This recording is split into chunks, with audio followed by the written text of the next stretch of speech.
महाराष्ट्राचं नवीन औद्योगिक धोरण 2025 लवकरच जाहीर करण्यात येणार आहे।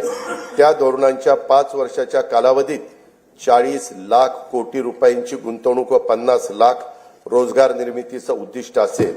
नवीन औद्योगिक धोरणाबरोबरच आकाश व संरक्षण क्षेत्र उत्पादन धोरण, इलेक्ट्रॉनिक्स धोरण, जेम्स अँड ज्वेलरी धोरण, सूक्ष्म लघु व मध्यम उपक्रम धोरण, चक्रीय अर्थव्यवस्थेसाठी स्वतंत्र क्षेत्रीय धोरण जाहीर करण्यात येणार आहे।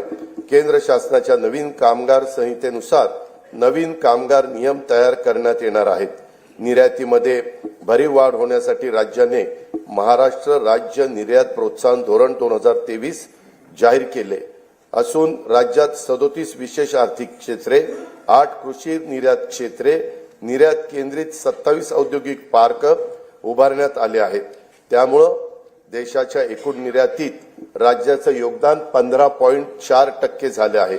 याशिवाय एक जिल्हा एक उत्पादन, जिल्ह्यांना निर्यात केंद्र म्हणून विकसित करणं, राज्य जिल्हा निर्यात प्रोत्साहन परिषद असे काही महत्त्वाचे उपक्रम राज्यात राबविण्यात येत आहेत।